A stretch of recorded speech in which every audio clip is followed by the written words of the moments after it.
Well, holy shit, this might actually be a really decent and good episode. So, Doctor Who Resolution, or clearly what it should be called, Resolution of the Daleks. Well, Daleks, there's only one in the story, so yeah. Well, this episode was actually, enthralling and exciting for the most part. However, I did have a problem with it. And I'm going to talk about that first, and then I'll talk about the good stuff. So, my biggest problem with the episode is the inclusion of Ryan's dad. Basically, this shouldn't have been the episode where he was included. It did feel very forced, and spoiler, especially at the end. And that's where it's clear that he should have died, or at least sacrificed himself or something. But no, Chris Chibnall cannot kill off anyone apart from Grace. So, yeah. Because it just felt like every 5 minutes when all the action and that was happening, we had to cut back to Ryan's dad and that, and his relationship with Ryan and his relationship with Graham and that, because it was literally like every 5 minutes we have to cut back to that, which really did harm the pacing and meant that there was less Dalek in the actual episode, which that is a bit disappointing in that, because to be honest, I think the Dalek should have got into its new casing, about halfway through, rather than what it did, because to be honest, this was really good in terms of getting the Daleks back on track as a threat.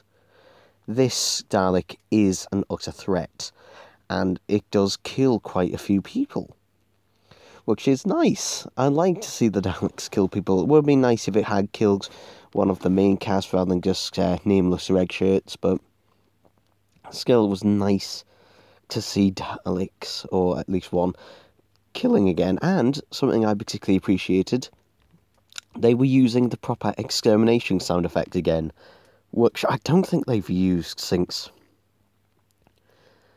Is it 2010 the last time they used the Dalek gun sound effect, the proper Dalek gun sound effect, rather than just a generic blaster sound? So that was nice that they were using that. I was glad to see that. It was nice to have a higher body count and that. And this episode does borrow elements from the Big Finish Order of the Daleks, where the Dalek basically has to rebuild itself with parts it finds on the planet it's on.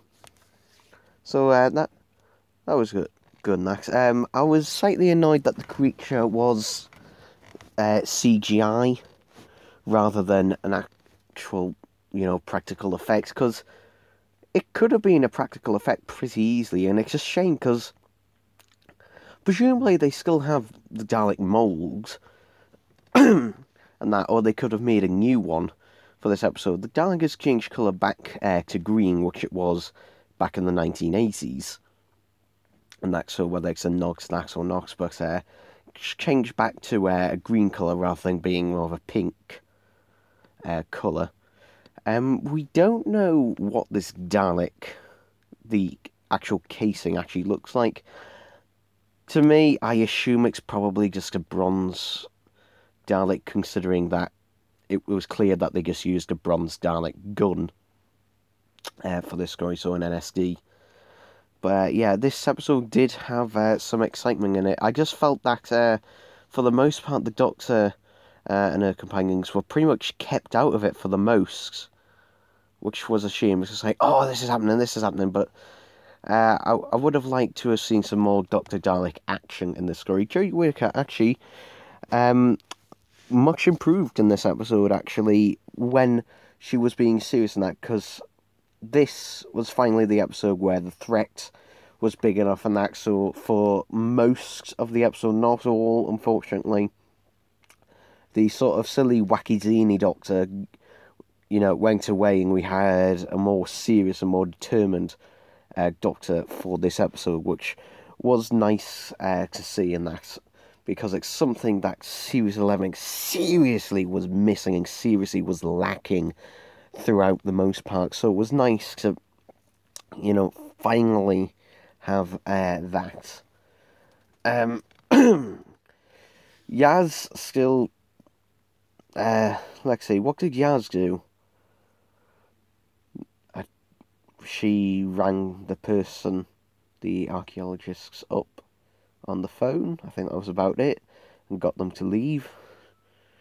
Which, unfortunately, Yaz still needs more character development, but I'm glad it wasn't shoved in here. It feels like this episode should have been 90 minutes, to be honest. It feels like the last, 15 minutes of this episode are absolutely brilliant. Those last 15 minutes where the Dalek finally gets in its new, junk build casing. That is really... I just wish we would have had another 15 minutes of that, and where you have the soldiers and that come up to it, and it just kills them all effortlessly. That was great. I'm just wondering, where the fuck did it get its missiles from? Like, it has built-in missiles, but it literally made itself from pieces of scrap metal and that. So how the hell did it construct missiles? I mean, I'll accept it having managed to create elevation technology, but missiles? It's like, how the hell did it do that? But yeah, and also, this episode, obviously, I haven't talked about him, but I will now. This episode features the Wong Mang returning from not just the T. Davis era, not just the Moffat era, but the executive producer of Big Finish himself, Nicholas Briggs, as the voice of the Dalek. And interestingly, when the Dalek is out of its casing, he doesn't do the standard Dalek voice. He does it without the modulation on, which... don't know how I feel about that. A little bit on the fence about it, but still... I actually enjoyed this episode. I'm pleasantly surprised. It does have its flaws. I feel like, to be honest, it should have been...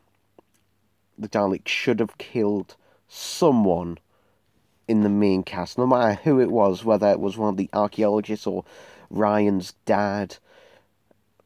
But no, it doesn't, unfortunately. It just kills a bunch of nameless people, which is a shame. I would have liked the Dalek to be in its casing a lot longer. But surprisingly, yeah, Chris Chibnall, he's wrote a decent Dalek story, which is surprising that. So Chris Chibnall, whether he likes writing for the Daleks or not, at least he understands the Daleks in terms of their character. Which is not something you can really say about Moffat. Moffat clearly wasn't a fan of writing for the Daleks, but Chris Chibnall seems, I'm assuming, to have enjoyed writing for them. I would have liked to have maybe seen the standard Dalek in its full casing, maybe in a flashback bit during the battle or something like that. That would have been nice, but still, though, it's not perfect. It's nowhere near perfect. It's easily the best episode out of the Chibnall/Gary Whittaker era. Granted, that's not saying much, but to be honest, it makes me sad that we could have been having stuff like this. This feels like more of a finale than the actual finale for Series 11 was. So, yeah, I actually enjoyed this one. I wouldn't say it is the best, is thoroughly amazing, the best thing ever. It does borrow ideas from other Dalek stories, particularly, weirdly enough, it borrows ideas from Dalek and also a lot actually from Order of the Daleks, including the Daleks taking over human bodies. But I did enjoy it, and it was exciting. Whether will I feel like this later on, who knows? But this will probably be the first episode I will actually give a rewatch to, which is something I haven't said for any of the other episodes in Series 11. But yeah, and that's it for this video, and my first video on this channel for 2019. Let me know what your thoughts of it, but yeah, and I'll see you next time. Bye-bye.